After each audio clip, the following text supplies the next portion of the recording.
Welcome to Tourism Talk. I'm your host, Mary Hammond, from the Paducah Convention and Visitors Bureau. I'm really excited about our show today. We have three friends here, colleagues from just all different, very different walks of life, how we all work together to promote destinations. And we were here today to celebrate an award that Paducah has just received from the National Trust for Historic Preservation. And Paducah has been named one of the dozen distinctive destinations for 2011. And here to give us the award and to talk about it with us today, we have Dr. Karen Nicholas. I have to make sure I get that right. And she's a field representative with the Southern Office of the National Trust for Historic Preservation. Welcome, Karen. It's a pleasure. And Robin Malpass, and Robin is a destination marketing consultant, and she's been working with Paducah for about 8 years. That's right, Mary. 8 years. Can't imagine. And Marquita, Secretary Sparrow, and she's with the Kentucky Tourism, Arts, and Heritage Cabinet. And we're so glad to have you here back in Paducah. We've known each other for a long time and worked in tourism together for a long time. And welcome. It's a pleasure to be here. Oh, and what an exciting day and what an exciting award. And for Paducah, kind of talked about this earlier, the preservation efforts have just gone on for so long in Paducah.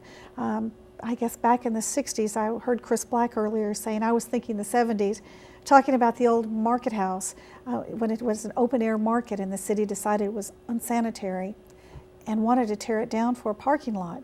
And a group of women stood their ground and said, you can't do this. This is the heart of our downtown. This is the very essence, 2nd Street, an area given to the city by the Clark family. You can't do this. And they were successful. And now a building that has the Yiser Art Center, the William Clark Market House Museum, and the Market House Theater. Just the beginnings of keeping that heartbeat alive in our community. And continuing on, getting homes and businesses listed on the National Register. All of those things are so important. And Karen, you know, we talked also about how with the National Trust, do people really know what the National Trust is? And so you've got these buildings and you've registered them. You've got areas listed on the National Register of Historic Places. How does that all tie into making you a tourism destination? We just talked about how the culture of our town, the essence of the people, and just how it all works together, and then how we sell it, and how it ties into the state. Kentucky always has been, well, I hate to say, it wasn't always a pass-through state. We were a destination as what, the 14th state. But if you wanted to go anywhere west, you almost had to come through Kentucky. You came through the Cumberland Gap, or you followed the rivers, the interstate highways of those days. But our heritage is so deep, and we're so fortunate that across our state, not just in Paducah, that heritage is being preserved. Karen, I mean, help us out here with, tell us a little about the National Trust and what your role is in pulling us all together. The National Trust for Historic Preservation we don't do National Register listings, which you mentioned. The National Register is administered by the federal government and is a list of significant resources. So that's usually your first step, is to get your buildings listed on the National Register, because that's proof that they are significant. So often people look at buildings that they know well and say, oh, that's just old, it's not historic. But that's not the case many times. And so National Register listing is often crucial. It's also crucial sometimes, as I'm sure you know, for certain grants and fundraising. But the National Trust for Historic Preservation is a private nonprofit organization, membership-based. We have about 200,000 members. And what we do through our 9 regional offices and our headquarters office in Washington is help people preserve the places that matter to them. In this case, we didn't say, we think Paducah should be one of the dozen distinctive destinations for the year. Nominations come from the public. I love that, and you're nominated. I mean, I was reading, Paducah was selected for rich heritage, vibrant historic district, and a commitment to celebrating the past and the culture. And that is exactly what we've done, Robin. We've been able to take these ideas and transform them into marketing campaigns. And it's been pretty successful. We love that Unbridled Culture campaign, Marquita. It's been good. Yeah, so it's been interesting for me being part of your team for, like you said, Mary, almost 8 years now.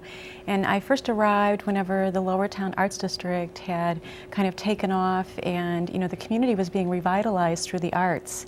But not only through the arts, it was preserving all of those wonderful old buildings in the neighborhood, in the Lowertown District that was all of a sudden being open to people to come in for visitors to see the art and experience the art that was being made there. And then, of course, 2-3 years later, you received the national designation for the National Quilt Museum of the United States of America, which has really elevated, our entire opportunity here to showcase what Paducah has, not only, nationally, but now internationally as well.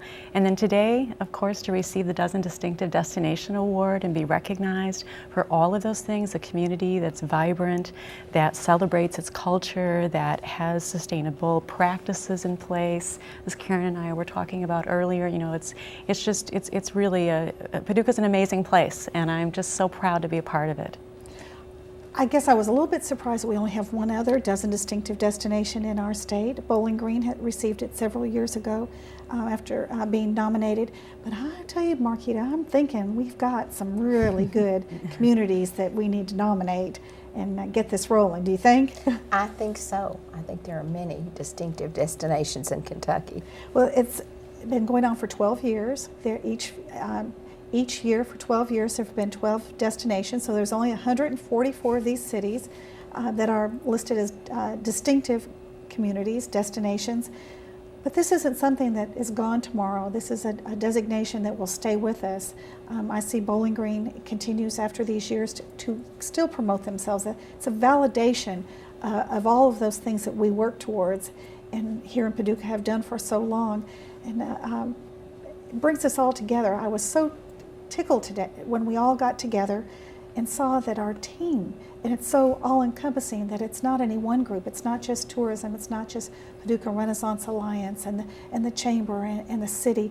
All of the business owners, the artists that all came together to celebrate and to recognize that this is a distinctive destination. But there's, the restoration is just so continual, and you were so right in saying we take it for granted. We look at our old buildings, but even years ago, Paducah's always been an easy sell because the integrity of our buildings were there. Even if they hadn't been touched, they were in good shape. Solid buildings. No, the paint may be bad, some windows needed to some attention. But even as people came in and made their businesses there, they didn't make huge changes. If they did, they were cosmetic. Mm-hmm. They could be corrected. And I'm sure you've seen everything that could possibly...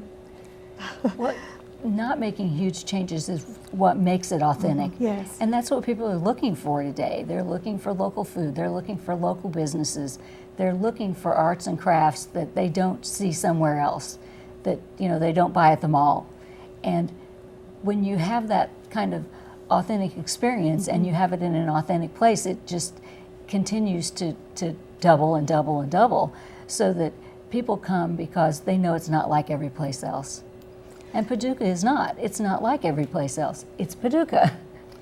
When you first took this job as secretary, I thought, oh my goodness, tourism, arts, and heritage. But you know what? It really brings it all together. It works so well. Our cabinet not only markets and promotes the tourism industry in Kentucky, but we work with the Kentucky Heritage Council, and of course the Kentucky Heritage Council oversees the Main Street program throughout the state, and Paducah has a wonderful Main Street program.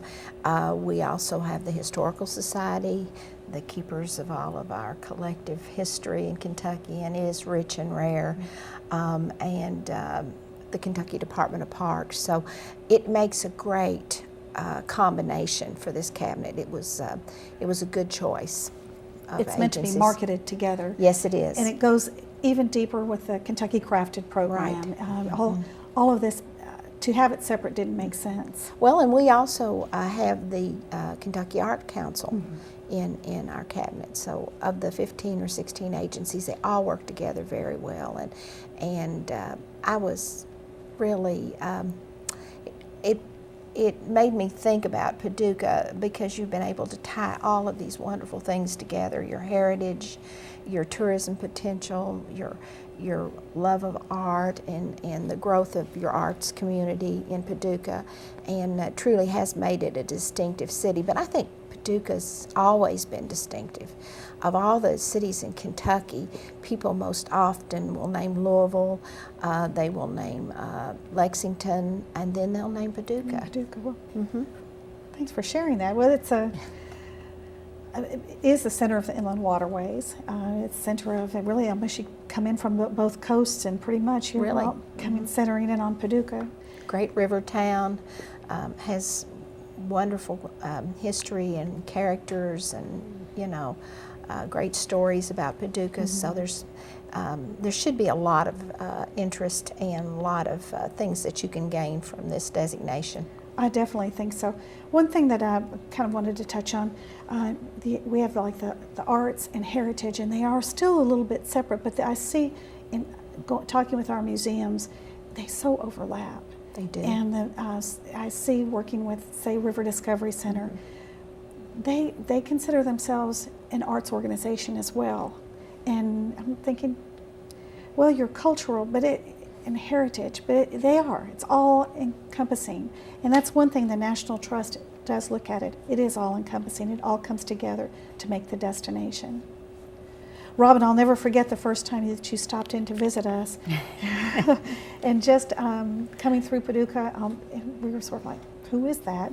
And came in, but had worked with cultural destinations, artsy destinations, and gave us hints that we took them, tried them out, and they were immediately successful. And we were calling Robin to come back, and it's been a good relationship. It's been a great relationship, Mary, and the work I do in other cities, it's always interesting because in the beginning, when I would say, well, I'm also working in Paducah, people would say, where? Paducah? No, Paducah. And now, 8 years later, I just was presenting to a group in one of the Chicagoland suburbs, and I said, well, I also do work in Paducah. 3 people stood up. You work in Paducah? You know about Paducah? I mean, there was so much excitement and so much buzz now about what is happening in this community, on a level that's so much greater than I think that I even understood, in the beginning. But I love the evolution that has occurred here, because in the beginning it was about coming to see the art, see the artists, see the history, see the community, and now here we are inviting people to come and actually experience it. Now you've been able to provide opportunities where it's an experiential, tourism program where you can come and you can take a workshop. And again, it's going back to that heritage. It's learning some amazing fiber arts techniques that are being passed down from generation to generation, and and sculpting, and I mean the Paducah Art School, which is brand new since I've been on board. I mean, it just continues to evolve. And once again, you're cutting edge. I mean, experiential tourism is truly cutting edge, and here you are. You're at the top. We always sort of thought it was a recreational area here, and there's still a lot of recreation. But as you're talking about the experiential, get that out, Mary, tourism, actually hands-on, but it's not even just the arts. And you see that recreation becoming more of the adventure tourism, which you've added into your cabinet as well, and where the workshops aren't just with the arts, and they're not just working with your family tree and learning more about your history that we see at the Kentucky History Center, but it's also trying your hand at some adventure. Maybe not just sitting on the boat, but doing extra things on the lake. Gosh, help me out here. I know. Where's Elaine when you need her? Well, right. You can fish and do all sorts of things, hiking and biking and bird watching and watching wildlife. And, therein is a tie with the arts and heritage, the adventure tourism piece. It's not all about rock climbing and rappelling and, zip lining and all of that. Light adventure. Light adventure is very important, and I think that's one of the great things about Paducah is you have access to all of this wonderful land between the lakes. Oh my and goodness, yes. You know, the river and all the history that's in this area with, you know, over at Wycliffe Mounds and all of the places that you have within just your reach when people come here to visit. It's wonderful. It's very inspirational, you know, and I think that inspiration and art kind of go hand in hand, and to have the nature, the natural product as well, which provides that inspiration visually, is just, you know, it's a wonderful overall experience. It truly is. This last year was the first time that I spoke with quilters who took a day out from the quilt show to go bird watching. And we work with Land Between the Lakes, and we try to show the quilt-related activities that they have during our big quilt show, but we don't really get into that there's bird watching out there. So I'm thinking we really need to think past just the fiber-related and the quilting activities in that time, and to bring in all this other light adventure. If you're here, take time to go and if it be bird watching, you know, if it be hiking.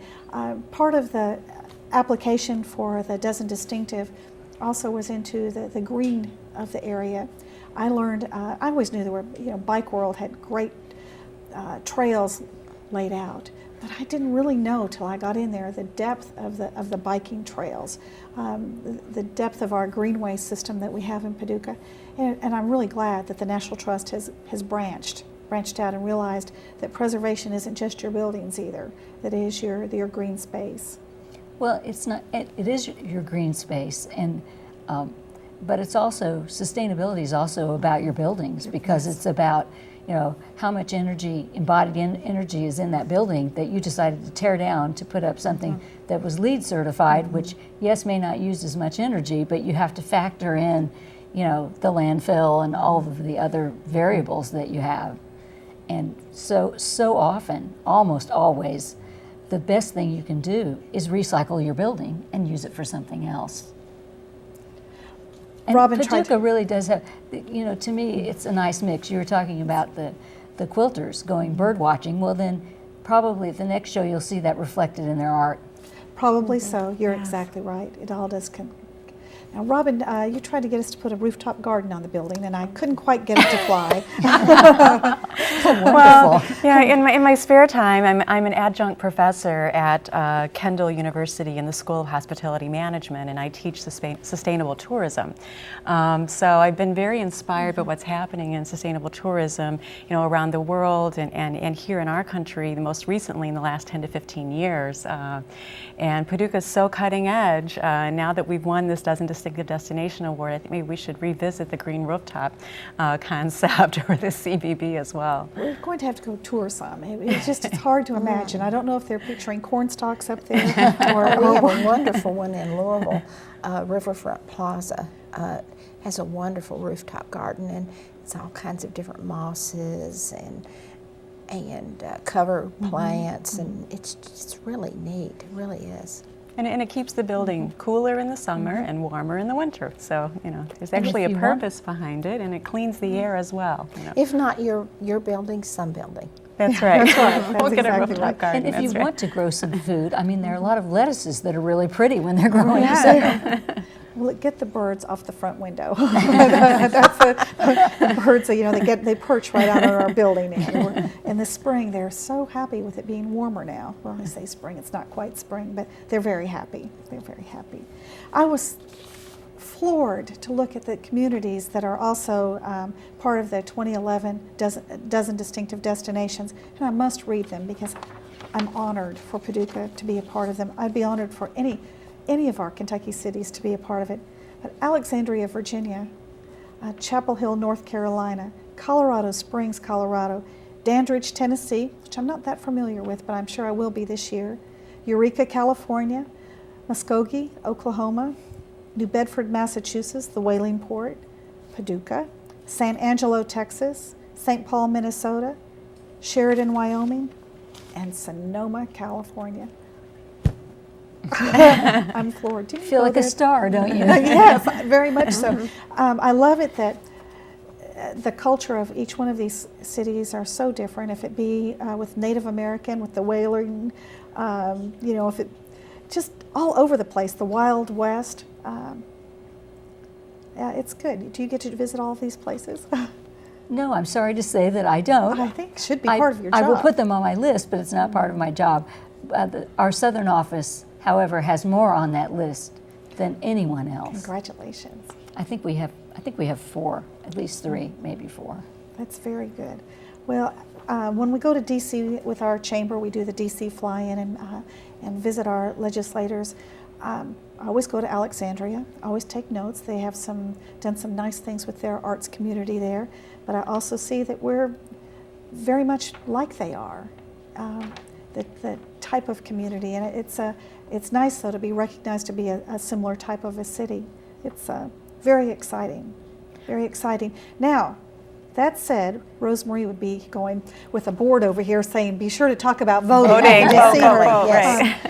There are these 12 destinations, but they want one to be a favorite. So the National Trust has come up with this contest, and you must go to www.preservationnation.org/DDD for dozen distinctive destinations and vote for Paducah.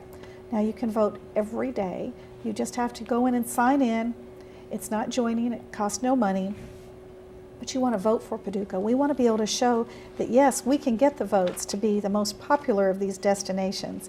And I don't know about you, but I'm also adding these to my what do you call the wish list? Bucket list. Bucket list. Yeah, be part of the bucket list. That's very exciting. Part of 144 distinctive destinations in 46 states. We have to add to ours. We do. We must. So if you pick up one of these brochures, I don't know if they can catch this on the camera, we have adapted our logo. Well, you may have seen it's been Arts, Rhythm, and Rivers for the last several years. We have done some, help me out, Robin, what are some of the others that we've used as a tagline? Creative. Well, we've flowing with creativity. Flowing with creativity, yes. Art, Rhythm, and Rivers. And distinctively creative is what we're using right now. Yes. Which I think just fits wonderfully with the really product does. that you have, and tying in the dozen distinctive destinations, and also, of course, the creative experiences that you have here. And the whole concept of a creative community now, of course, has changed. It means, creative industries, creative commerce, creative economic development, and not only, creativity, of course, in the cultural aspects. And Paducah has all of those. So it really does fit you very well. We really have been a creative economy since the plants came here.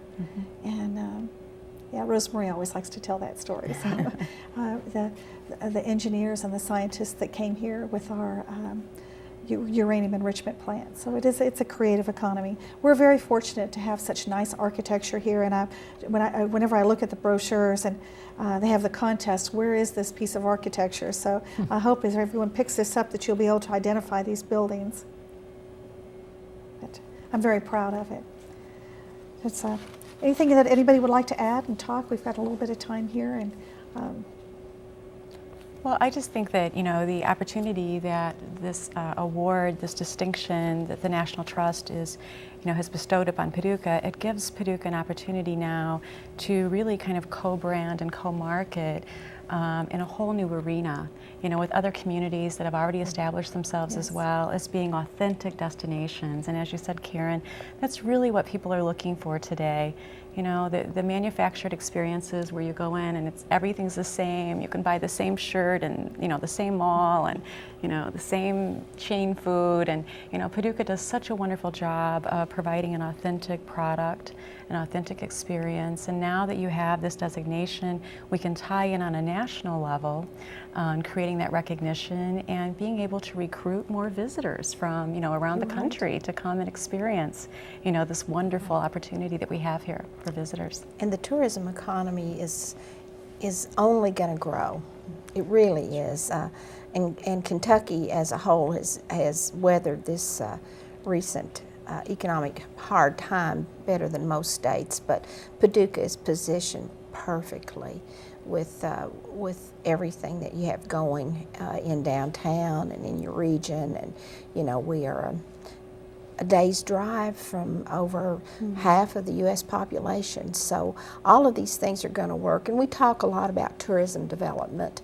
And what we have learned through the years is the best form of tourism development is historic preservation, developing your arts potential and your cultural heritage, and really looking to your people. And as I said this morning at the ceremony, if you're not proud of your community for its citizens, then it will not be a good tourism community. So first we work to make it a good community for the people who live there, and then it will be a good tourism community.